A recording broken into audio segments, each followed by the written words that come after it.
Hi అండి, అందరూ ఎలా ఉన్నారు? నేను Santoshi. Welcome back to our channel Santosh all in one channel. ఈరోజు మనం పిల్లలు స్కూల్ నుంచి వచ్చేసరికి ఇలా సాబుదానా మిక్చర్ ట్రై చేయండి. చాలా క్రిస్పీగా, చాలా టేస్టీగా ఉంటుంది.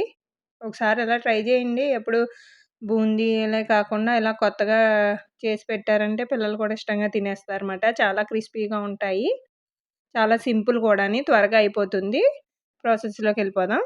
ముందుగా ఒక కప్పు సగ్గుబియ్యం తీసుకున్నాను. పెద్ద సైజ్ అండి ఇవి. చిన్న సగ్గుబియ్యం కాదు, పెద్ద సగ్గుబియ్యం తీసుకున్నాను. నెక్స్ట్ వచ్చేసి మిక్సీ జార్లో 1 టేబుల్ స్పూన్ జీలకర్ర, 1 టేబుల్ స్పూన్ ఉప్పు, 1 టేబుల్ స్పూన్ కారం వేసి ఒకసారి మిక్సీ పట్టుకోవాలి.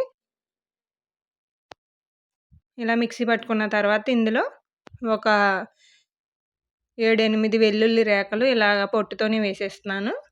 వేసేసి ఒకసారి మిక్సీ పట్టేసుకోవాలి. దీన్ని ఆ మిక్చర్లో కలపాలన్నమాట. టేస్ట్ బాగుంటుంది. నెక్స్ట్ స్టవ్ ఆన్ చేసి బాండీ పెట్టుకుని డీప్ ఫ్రైకి సరిపడా ఆయిల్ వేసి ఇలాంటి స్ట్రైనర్లో కొంచెం కొంచెం వేసుకుని సగ్గుబియ్యం అన్నది వేయించుకోవాలి. ఈ విధంగాని కొంచెం కొంచెం వేయించుకున్నారంటే బాగా వేగుతాయి. కొంచెం పెద్దగా అవుతాయి అన్నమాట వేగిన తర్వాత. చాలా క్రంచీగా ఉంటాయి. అన్నీ కూడా ఇదే విధంగా కొంచెం కొంచెం వేయించేసుకుందాం. నెక్స్ట్ అదే బాండీలో కొన్ని వేరుశనగుళ్ళు వేసానండి, పల్లీలు. ఇవి కూడా బాగా వేగాలన్నమాట. మధ్య మధ్యలో తగులుతూ ఉంటే బాగుంటాయి పల్లీలు అన్నవి.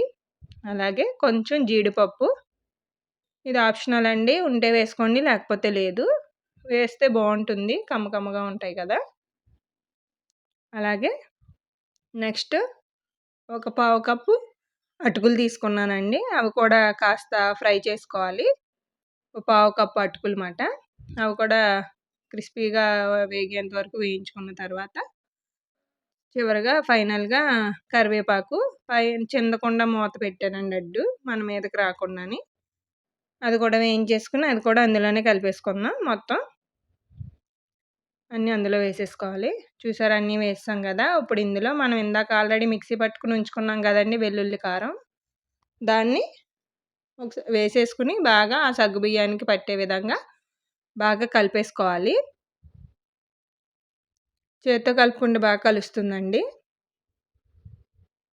ఇదిగోండి కలిసిపోయింది కదా. ఇప్పుడు చివరిగా 1/2 టేబుల్ స్పూన్ చాట్ మసాలా వేసాను, ఉంటే వేసుకోండి. సాల్ట్ కూడా చూసుకోండి, ఇప్పుడే అడ్జస్ట్ చేసుకోవాలన్నమాట. వేడి మీద వేస్తేనే మీకు సాల్ట్ అన్నది బాగా పడుతుంది సగ్గుబియ్యానికి. చూసారా, రెడీ అయిపోయింది క్రిస్పీ క్రిస్పీ సాబుదానా మిక్చర్. ఇలా ట్రై చేయండి. సింపుల్గా త్వరగా అయిపోతుంది. అలాగే ఈ వీడియో నచ్చితే లైక్ చేయండి. అలాగే మీ ఫ్రెండ్స్కి, ఫ్యామిలీ మెంబర్స్కి షేర్ చేయండి. మరెన్నో టేస్టీ రెసిపీస్ కోసం మన ఛానల్ని సబ్స్క్రైబ్ చేసుకోండి. మరో మంచి రెసిపీతో మళ్ళీ కలుద్దాం. Thank you for watching.